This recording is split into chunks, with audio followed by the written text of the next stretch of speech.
Rail চলাচলে আরও গতি ও সুরক্ষা আনতে মালদায় শুরু হয়েছে রেলওয়ে ট্র্যাক আধুনিকীকরণের কাজ চলছে মালদা টাউন স্টেশন থেকে চামাকডাউন স্টেশন পর্যন্ত প্রায় 15 কিলোমিটার এলাকা জুড়ে। এই কাজের জন্য রেল দপ্তর থেকে 5 কোটি টাকা বরাদ্দ হয়েছে বলে খবর। কাজে তদারকি করছেন রেল দপ্তরের ইঞ্জিনিয়াররা। এই প্রসঙ্গে অমর সরকার নামে এক ইঞ্জিনিয়ার জানালেন, রেলওয়ে ট্র্যাকে প্রযুক্তিগত উন্নয়নের কাজ চলছে। পুরনো রেল ট্র্যাকে প্রতি 13 মিটার অন্তর ফিশ প্লেট দিয়ে রেল লাইন সংযুক্ত রয়েছে, কিন্তু নতুন লাইনে 260 মিটার অন্তর তা যুক্ত থাকবে। এর ফলে ট্রেন চলাচলে ঝাঁকুনি কমবে, গতি বাড়বে, সুরক্ষাও নিশ্চিত হবে।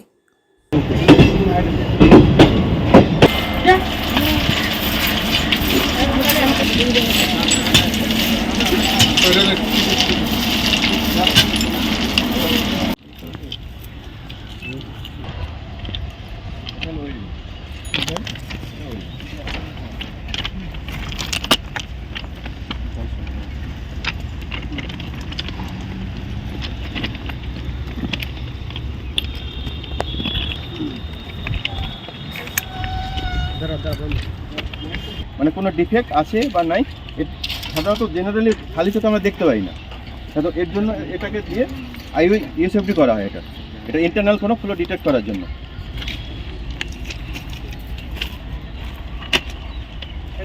মেশিনে